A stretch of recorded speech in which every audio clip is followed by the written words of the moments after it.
Okay, so tonight we're talking about how kids with ADHD can achieve success in 2023 without these big, lofty New Year's goals that we often set for ourselves as parents, and sometimes that kids set for themselves too. Every day parents call our office looking for help for their kids. And sometimes they call and they want a tutor. They're looking for somebody to help with subject areas, math, science, reading, writing. Sometimes they call for an executive function coach, and that's a more specialized tutor that works in the areas of organization, planning ahead, managing time, reducing procrastination. And sometimes they really want a combination of both. But I tell you what really happens at this time of the year is that parents have these lofty intentions. And they say kids, have these resolutions too. And they promise their parents that this year is going to be different. They're going to get up on time, they're going to turn their assignments in on time, all that good stuff. Parents, on the other hand, also make resolutions when it comes to their kids. This year I'm going to work to remain calm and communicate better. I'll criticize less and focus more on the positives. And what every parent has in common is that they're saying a little prayer and crossing their fingers that this year is going to be better than all the rest. So what is really happening in these situations? Why is it that people, those with ADHD and those without ADHD, but specifically those with, why is it that they often have these great intentions, but they can't put them into action? What is that divide that's causing this glitch from intention to doing something about it and following through? Well, it's often that it's an executive function issue. And what are these things called executive functions, and why do they have such an important role in planning ahead? Well, according to Tom Brown, and he's really been at the forefront of ADHD research, he says that executive functions are really based on these 6 pillars. The first, organizing, prioritizing. When it comes to schoolwork, can you say to yourself, I've got to do these 3 things. I'm going to do this first, this second, this third, and then can you activate yourself to get going? Once you get going, can you focus long enough on the task at hand, shifting throughout when necessary, but really getting something done and then moving on to the next thing? Can you regulate your alertness? If you find that you're really losing steam and you're sluggish, can you kick it into gear again and get it done? Can you do these things while managing your frustrations and your emotions, especially when you get really frustrated when you don't want to do something that's hard? Can you utilize your working memory? And your working memory isn't short term, it's not long term. It's your ability to juggle multiple things in your head at one time. And this really has to do with subjects like math and writing. And that's why we see kids with ADHD often struggle in these 2 areas, because those 2 subjects in particular are very taxing on working memory. And then the hardest skill when it comes to executive function, and actually the last skill to come online as your brain develops, this part called your frontal lobe in the front of your brain, is monitoring. Can you monitor your behavior? If you're working on homework and you've gotten off track and you've been watching YouTube videos for an hour, not surprising, can you say to yourself, hey, this is a bad use of time. I need to get back to my work. That's a person's ability to regulate their behavior and self-monitor. So sometimes parents hear these things and like, oh, well, that just sounds like ADHD. What's the connection? Here's the thing. Everybody with ADHD has weak executive function skills, but not everybody with weak executive function skills can meet the clinical definition of ADHD. To me, it doesn't matter. You may find in your house you have one kid diagnosed with ADHD and the other just has struggles, but may not have that diagnosis. It doesn't really matter, diagnosis or not. As a parent, as a caregiver, you still want to provide support for kids that are struggling in these areas. The issue, though, is when parents really want to help when their kids are struggling, sometimes there's this disconnect between what the parent wants to accomplish and what the child is willing to do. And, this happens all the time in my practice. In fact, last week, a mom called and she was really at her wit's end with her son, David. David, ninth grader, 15 years old, ADHD. He had missed over a week of school because he had COVID. And when he went back to school, instead of like making up all this overdue work, he took the opposite approach. He started to get nervous and anxious. He started to avoid it. He stopped. He wasn't doing anything. He wasn't trying to make up the work. He kind of like froze. And so she wanted help to get all this overdue work done. But then she said, oh, and by the way, he's super disorganized and he never really knows what's coming up, what's due. He doesn't record his assignments. And we've been fighting over this for years. And so I said, how about this? I wrote everything down. And I said, let me have the coach work with him and administer an assessment to determine where he's willing to get help. Because although the parent wanted all these things, all this makeup work, and then to be more organized, to plan ahead, a few other things, what this student, David, is willing to do may be different than what the mom wants. And this is super common in families. So the first step in assisting kids and thinking about, where are we going to go this year in 2023? What are some good goals that we can set without these unrealistic, overarching, big ideas? What's something small? Well, it starts with determining where the child is willing to accept help. And that's important because there's something called the stages of behavior change. And it's kind of like a ladder. At the very bottom stages of change, oh, and by the way, anytime, you want somebody to change a behavior or they want to change their own behavior, a human being goes through multiple steps in order to make change and create a habit. So at the bottom, you can see this called pre-contemplation. And pre-contemplation is the stage that, sometimes really reluctant people are at this stage. When it comes to kids, they may not see a problem at all. They may think it's your problem. So they might say, like, I don't want to change. I don't have a problem. No way. They're at the bottom of behavior change. Then a little bit above that is called contemplation. This is when the student is thinking, okay, maybe someday I'll change my habits. The next step is preparation. This is when the student has a pain point. This applies to basically to everybody, not just kids, adults too. So they might say something like, you know what, I get it. This isn't working for me. Starting tomorrow, I'm going to try a new way. The action step is every day I'm building this new habit. I'm doing it. I'm trying. I'm working on this. And then maintenance is the very top of the ladder. And then this is when you've created a new habit. I have a new way of working on this now. I'm doing this all the time. It's like kind of automatic. And so for David, what was interesting was when we did an assessment, I'll talk about that in a second, we found out that mom was really keen on having him have this system for writing down his assignments.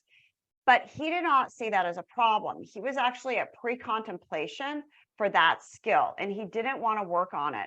However, he was at preparation for all the overdue assignments, and that was weighing heavily on him, and he was motivated to do something about that. So when we started with David, we did not start with, okay, now you're going to learn how to keep an assignment notebook. You're going to write everything down and put it in this calendar. It wasn't going to work with him at that time. However, he was willing to work on the assignment. So that's where we started. Doesn't mean that eventually we're not going to go back and work on recording assignments. We will, but we first had to take that backdoor approach, start here, build trust and respect. So David understood where we were going. And then later on, we'll get to the other skill that is still very important, just not at this point. We want to make sure the student is willing to work with us. He enjoys the sessions and he finds value. All right, so that's the stages of change. How do we figure out where the student is? We have a self-assessment that we've developed that our tutors use, our executive function coaches use. Like here's the first one. You can see it's the one about recording assignments, because it's kind of important. So we do this with the student. So the first question is, when it comes to recording daily assignments, the kid has to pick one of these. I have my own way of remembering assignments, even though I may miss some. Some due dates, I don't have an issue. I don't need a new way. The next one is, I struggle with this, but I can improve my own if I want. I struggle with this, and I may be interested in learning new strategies. This is difficult for me, and I would love to learn new strategies.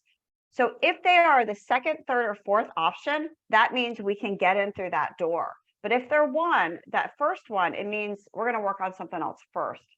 A lot of times that's harder for kids than maybe preparing for a test. Sometimes when we talk about, all right, when you're preparing for a test, which is number 2, which one works for you? And often kids say, oh, okay, I'm willing to do that. I'm willing to put in time because they see the payoff of a better grade. All right, so that's stages of change. Why is this important? Why do we care about this ladder? Well, it's because there's something called a cycle of negativity, also called a doom loop. And here's what happens to kids. When kids get a bad grade or they have a missing assignment, they get criticism from others, their parents, their caregiver, their teachers. That results in lowered confidence, which in turn results in reduced effort. So when you're not putting forth effort, the same thing happens again. You get the bad grade, you don't turn in the assignment, you get in avoidance mode, criticism from others, and here we go again. We don't want that. This is so common in kids with ADHD. So in 2023, we want to help our kids break free of the doom loop. How do we do it? Well, I want to share with you ideas that we have when we work with kids on things that we found to be successful as professionals. And listen, take notes and think, could this work for me in my own house? It may not, but I bet you'll find some language that can be helpful. So as I mentioned, the first part of breaking free of the doom loop is figuring out where the child is willing to allow you to work.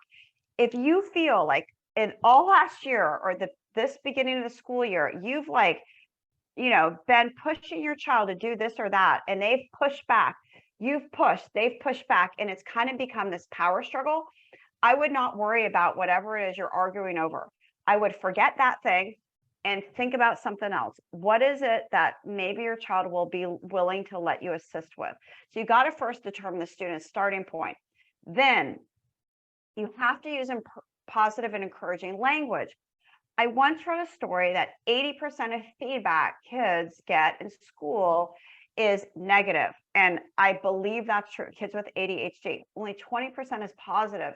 So when we work with kids, we want it to be like totally switching the tables. We want it to be the vast majority positive and maybe a little bit we need to give feedback. But it really should be super positive and encouraging. And then to be a good listener, which I'll talk about in a second, because sometimes, especially kids with ADHD, they want to be heard. They don't want to be told what to do. So we're going to talk about 3 common things that you might have in mind for 2023. These are common ones: getting organized, planning ahead, and better communication with your kids. So let's start with the third one, communication. Let's say there's a lot of arguing in your house. There's a lot of verbal battles and you want it to be different. How do you go about it? Well, I'll share with you what we do when we start.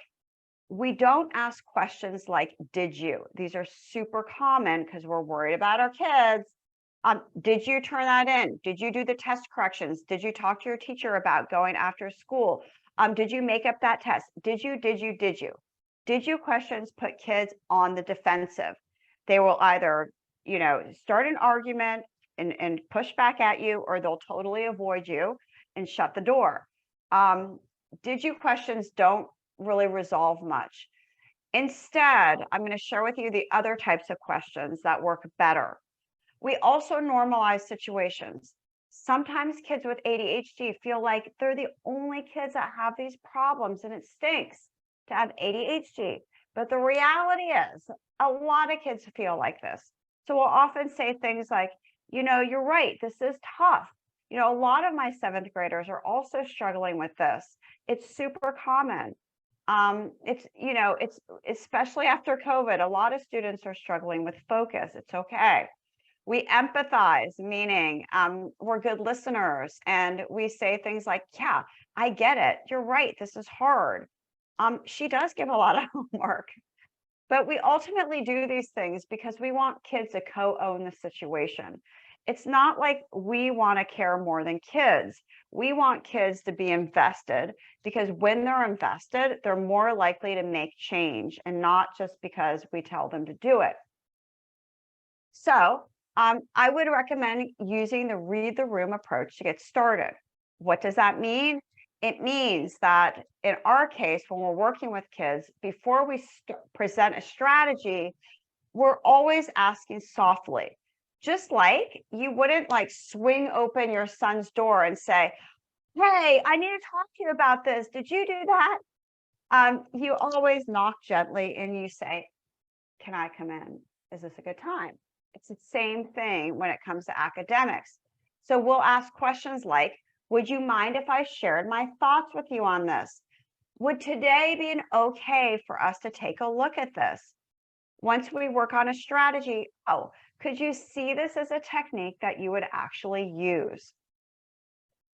We'd also like the words, I've noticed. These are powerful with kids with ADHD, because so often they hear you. You have all these overdue assignments.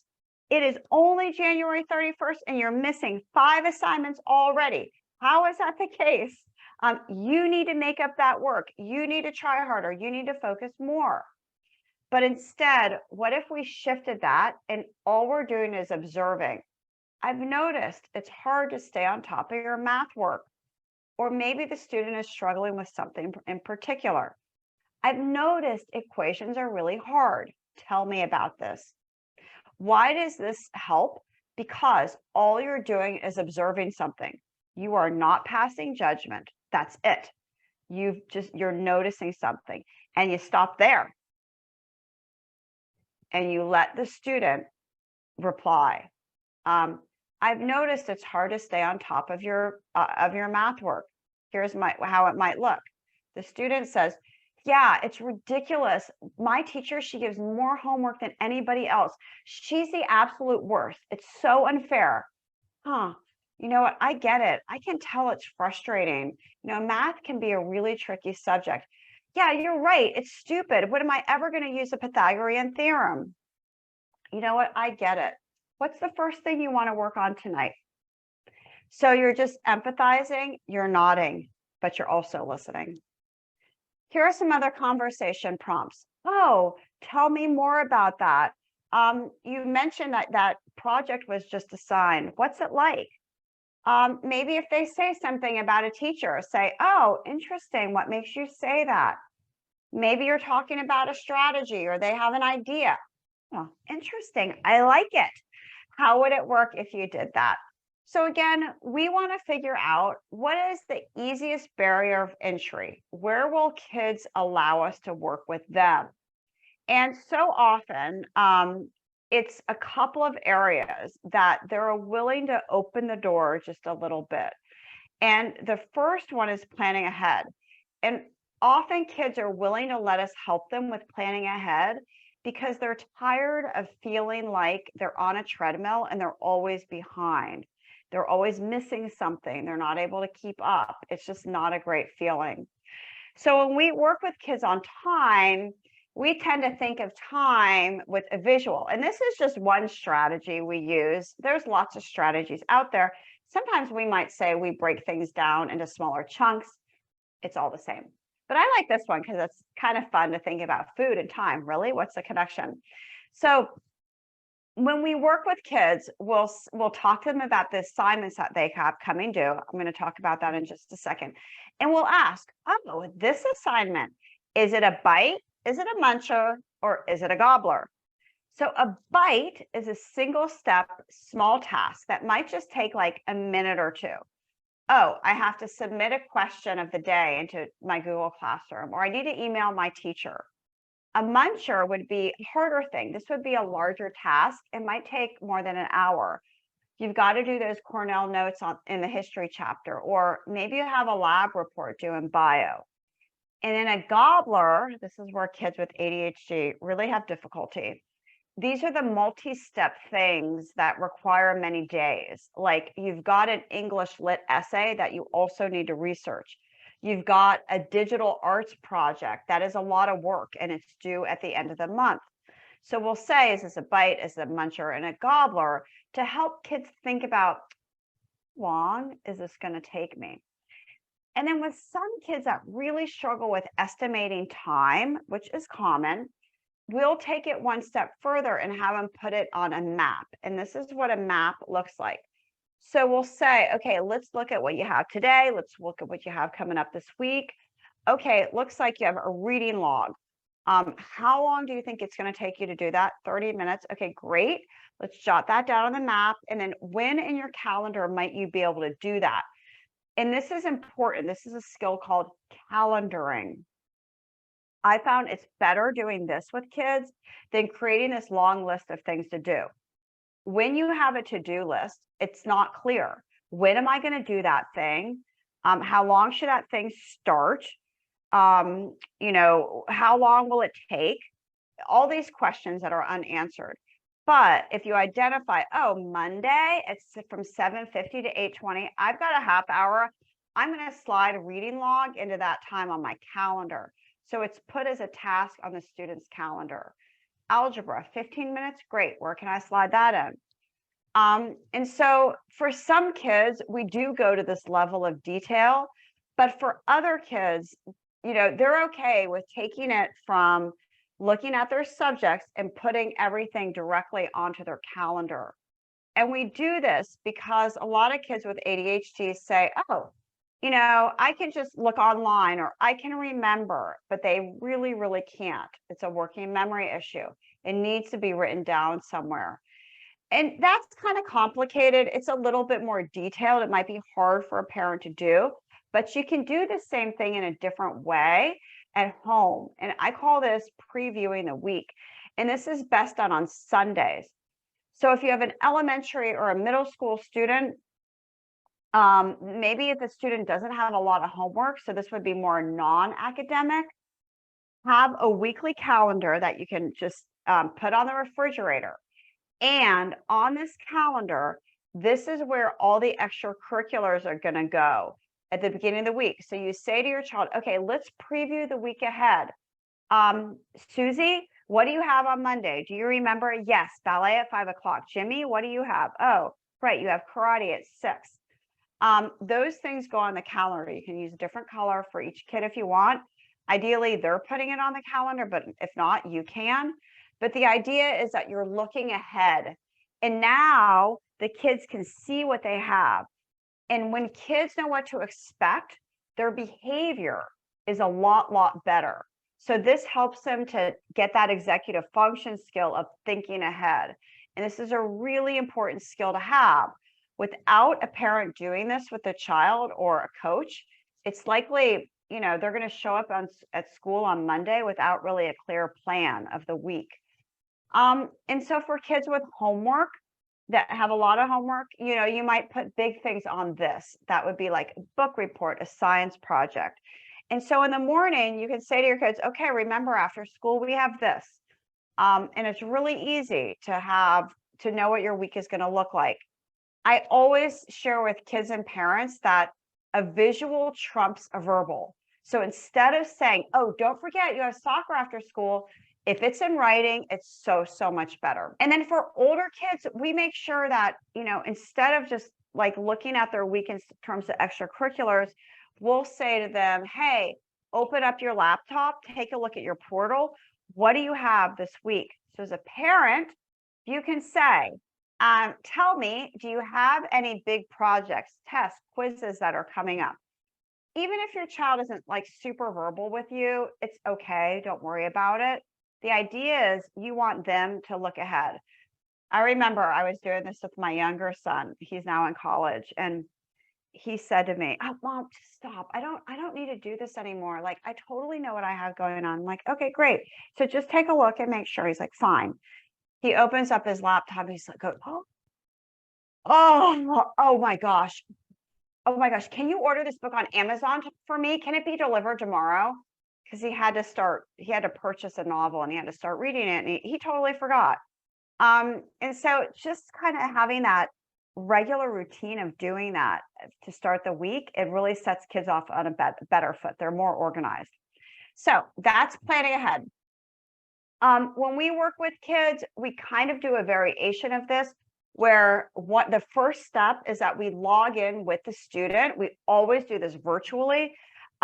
We used to do only in person, and we found that with virtual, we shifted after COVID because first, we couldn't go into kids' homes anymore. But secondly, we actually found it was more successful because instead of driving to a student's house once a week, we could see them multiple times for shorter sessions during the week. And it was that frequency that moved the needle far more than whether it was in person or not. And it's also, Zoom rooms don't work for kids with 25 people in the classroom. They're perfectly fine with the right software in a one-to-one relationship. So don't discount that, even if your child has ADHD. So we first go in, we have the student click. Okay, let's look at science, let's look at math, let's look at history, let's look at Spanish. What do you have going on in each subject? And then we help them to write down what they have. So it might be directly in their calendar, it might be to the map. Sometimes when we work with little kids, we'll have a whiteboard that they write their things on because they don't have that much. But it always has to be written down somewhere. And then we'll say, okay, what is the thing that's weighing on your mind the most, the thing that feels the most difficult for you? And let's work on that. And so we'll make sure that the child feels by the end of the session like they got something done. And I can say that there's a lot of coaching services out there when it comes to academics that work in theory. And we used to do that when I first started out. We'd have these lessons like how to memorize more and how to retain information. And it doesn't really work because it's not generalized to the content. And the kids have to feel like they can check something off their box. Like, this isn't one more thing my parent is making me do. I'm actually getting stuff done. So we'll say, what is this assignment that's weighing on you the most? Let's work on that. And it's just such a sense of relief for kids. So we'll try to get that done or get most of it done. And then at the end of the session, we'll think about the session and we'll say, hey, what worked for you during this session? What do you think went well? Is there a strategy you might want to use? Let's talk about your week ahead. You've got these 3 things coming up. What could get in your way of getting these done?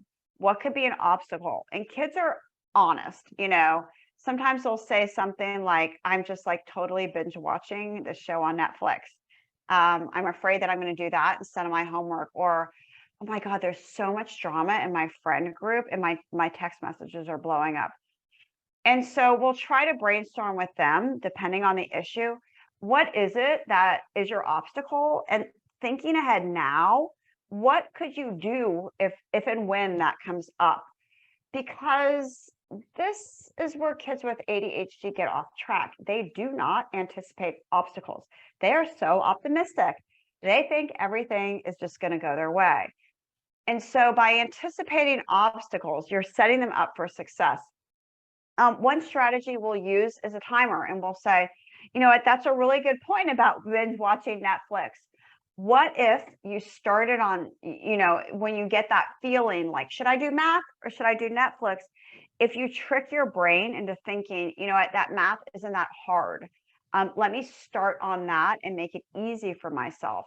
So set the timer just for 10 minutes. We call this the tolerable 10. Anybody can tolerate anything for 10 minutes. Sometimes we'll teach kids that have to focus for broader swaths of time, especially a middle or a high school student. How can you use a timer in a different way? And this strategy actually comes from a researcher out of Italy who looked at that sweet spot for when you're working independently and you need to get something done. What is your sweet spot of time before you lose focus and motivation? Is it, 10 minutes? Is it a half hour? Is it an hour? Is it 90 minutes? What is it?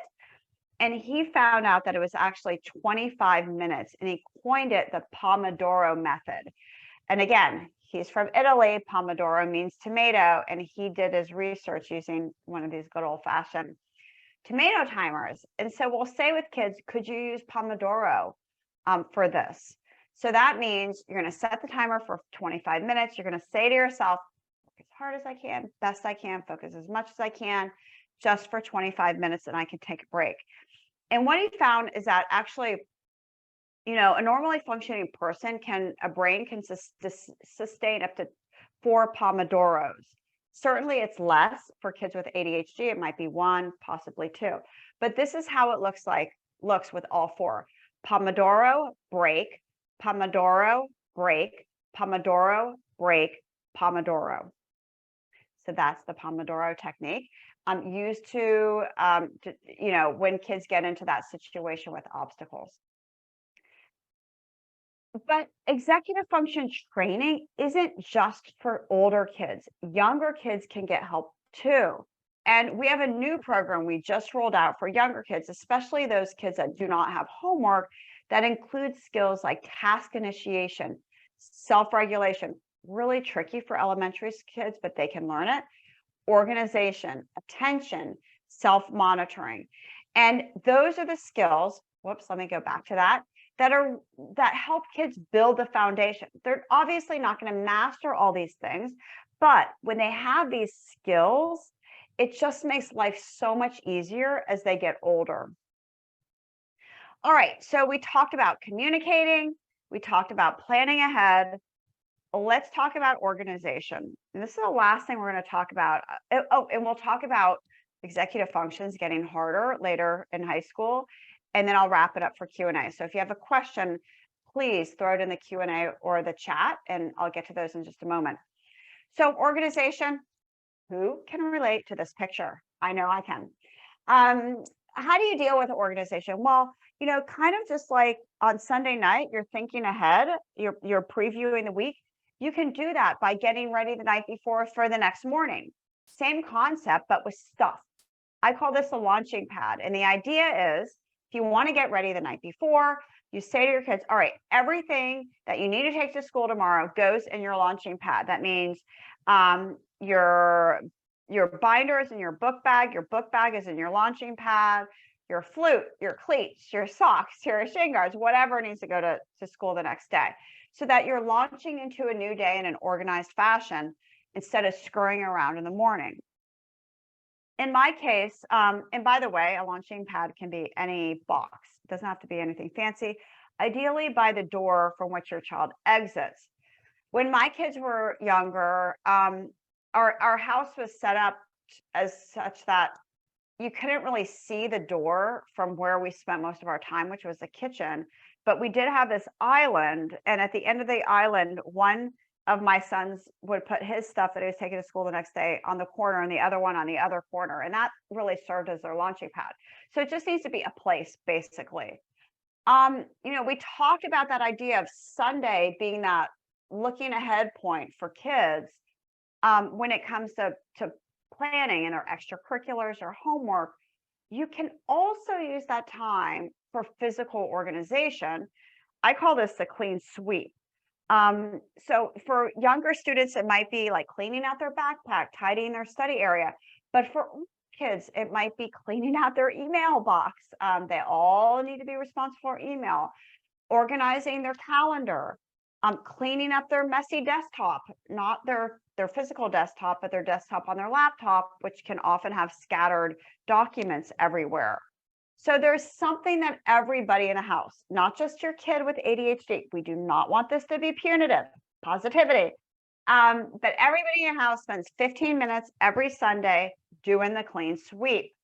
And that routine is so important because it helps kids keep up. with organization. Consistency is really the key. And so if you as a parent are seeing that, you know what, this is tough for me too, I can maybe do one of these things. Maybe on Sunday, I do that little weekly calendar, or on Sunday, we all do a clean sweep together, but everything else, honestly, is going to be too difficult for me. Fine. That happens to a lot of families. It's perfectly normal. I would encourage you to seek outside help to fill in those gaps. It might be with a teacher, seeing the teacher on a set schedule every Monday after school or for lunch bunch. It could be hiring a professional, a tutor, or an executive function coach. But this consistency and this accountability are really, really essential for kids with ADHD. So I would say find somebody who your child works with well, who they like working with, and make sure that what the child is doing relates to what they're learning in school, not just something unrelated and extra. That means they're going to have more buy-in into it. There's nothing wrong with helping kids also complete some of their tougher assignments, because when kids start to do better in school, it increases their motivation and ultimately their goal achievement. So at the end of the day, I can say that preserving relationships is the most important thing we can do for our kids. Keeping it positive is so, so important, because you know what? Honestly, we cannot control what our kids do. We really, really cannot. However, we can control what we bring to the table. We can control what we do, and we can definitely control whether we decide to show up in a positive or a negative manner when it comes to our kids.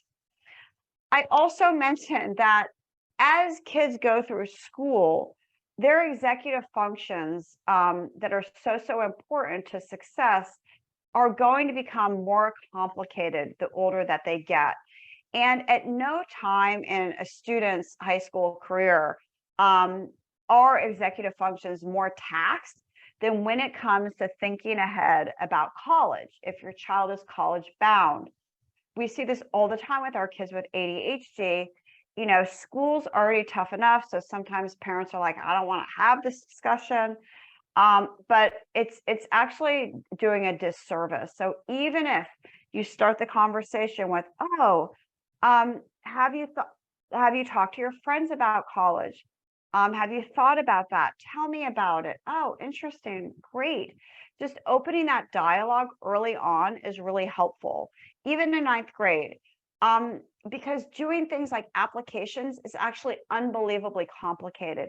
It takes a lot of executive functions, and you want a long runway for your students. Ruben says, you should pull out the old pocket watch of the ancestors when it comes to the time timer and the Pomodoro. And Ruben, I would totally agree with you. A lot of kids will say, oh, I don't need to have that timer. I have my phone and I can keep time on my phone. And that's true, they can. But you know what happens? Somebody texts them, they didn't turn their notifications off, which they should have. And it becomes its own distraction. So what I think is helpful for kids with ADHD is actually to have two things in their workspace. One is a timer. It doesn't have to be the tomato timer. It can be just like a good old-fashioned cheap kitchen timer you get on Amazon. And the other thing that's inexpensive is having a whiteboard. I love whiteboards. You can get a cheap one, a small one for $5. You can get a bigger one, but they're just really great. When kids have thoughts, they might create their own little to-do list. And there's just something great about crossing it off, checking it off, or, later on erasing it. And again, it has that visual that's so, so nice for kids. So when kids are super reluctant to write things down in a good old-fashioned paper and pencil assignment notebook that they get from school, I found a lot of success with a whiteboard. And in fact, I was over at my older son, he's 24. I was over at his apartment yesterday. He lives in DC. And he used a whiteboard when he was growing up. I'd always try to get him to use a whiteboard. He really resisted. And then as he got into high school, he used it a lot. And it was funny because in his kitchen, he has this pretty big whiteboard, and he usually has a couple things on it. But I noticed that he had his grocery list on it. He had his to-dos for his apartment. He had his to-dos for work.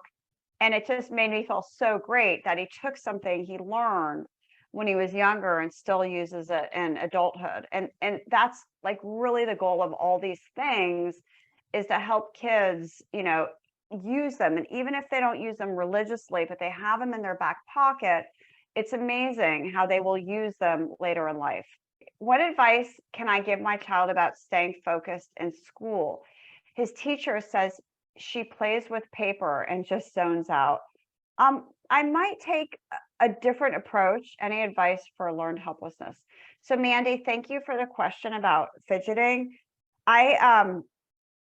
It makes me think of the student I have. I volunteer for through Big Brothers Big Sisters, and there's never enough big brothers. So they placed me with this little boy who's in second grade, and I'm his big sister. And so I go to his school every week and I take him out of class and he hugs me and he's so happy to see me. And he's just like a wonderful little boy, but he's not so wonderful to his teacher.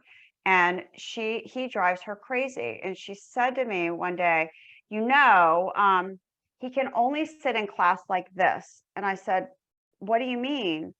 And she said, because he cannot focus. He's got his hands everywhere. He'll touch people's iPads. He can't stay focused. So I make him sit at his desk with his arms folded on his desk, and he has to lace his fingers like this. And this is the only way he's allowed to sit.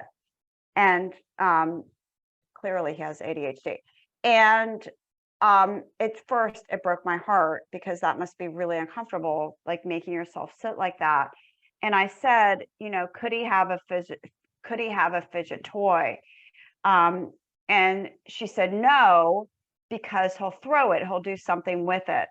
These are these little Velcro strips you can put on the underneath of a desk.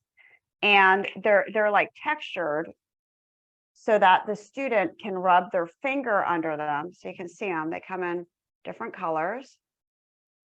And they're basically these texture strips. So they have double-sided tape. So you just put them under the desk and the kids can run their fingers on them, and it gives them something to do. So usually when kids have to be touching something, it's because they're craving sensory stimulation, and that actually helps them stay focused and relaxed and calms them. So I would see if that's okay. This is one of the best-selling fidgets on Amazon. It's basically a mesh pouch with a marble in it that kids love, and they can move back and forth. But I would say to your daughter, put this under your desk and do not take it out, because sometimes if teachers see things, they'll take it away. But I might try something like that and see if that is working. And then any advice for learned helplessness? Often kids, when they feel down on themselves, they will think, nothing I can do is going to make it better. And so they quit trying. And that's kind of what you might be experiencing, Mandy. So I would keep it as positive as possible. If there's issues in the classroom, I would say to the teacher, I noticed she really responds well at home when I do this, when I say this. And it doesn't have to be like, oh my gosh, you're so great, good job. But it's more based on effort. Oh, I love the way you came in and you sat down right away.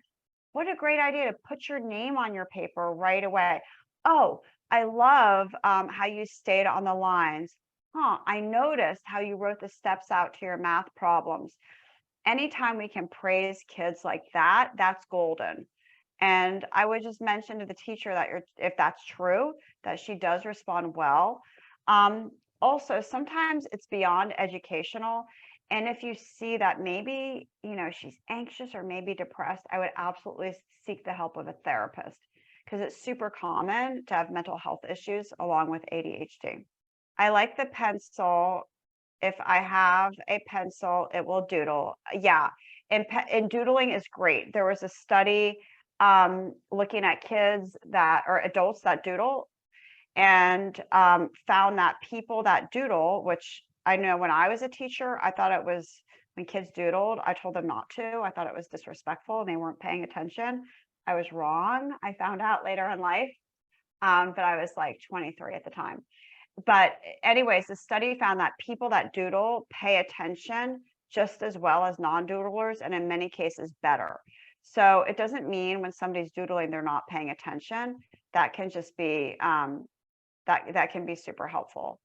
And true, Ruben, that kids are really intuitive. When kids are, wanting to touch things, it's because that, again, they're craving the sensory stimulation. Their brain knows what they need.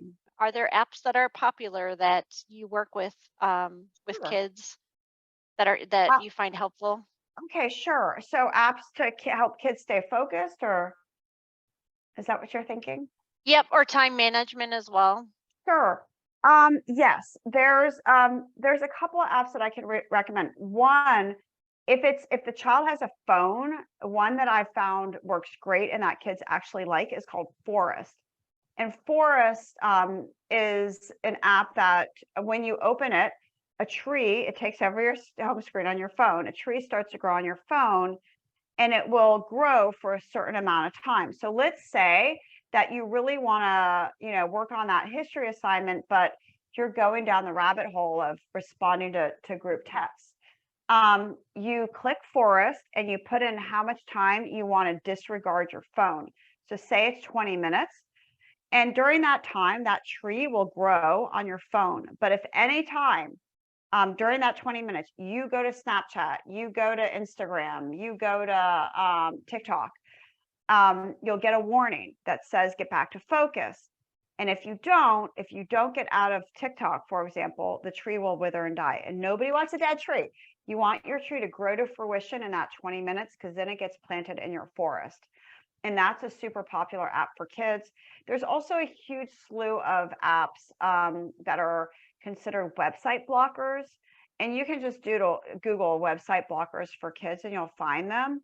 But one is called Self-Control. Self-Control is a Chrome extension that kind of allows you to do the same thing. So you can say, you know what, for 20 minutes, I do not want to go on your laptop. I don't want to go to YouTube. And no matter what you do, you can try to disable the app or restart your computer. You won't be able to get to YouTube. There are some that blacklist websites. There's some that whitelist websites. Only go to these websites. So Self-Control is one of them. Stay Focused is for Mac. And there's also one called Focus Booster that actually the time is set for you. And it is based on the Pomodoro principle, which is, again, 25 minutes. And I like that one too. So there are lots of great things for managing time. It was just such a pleasure to be here. I love Chad. It's been a big part of my life for many years. So thank you for having me.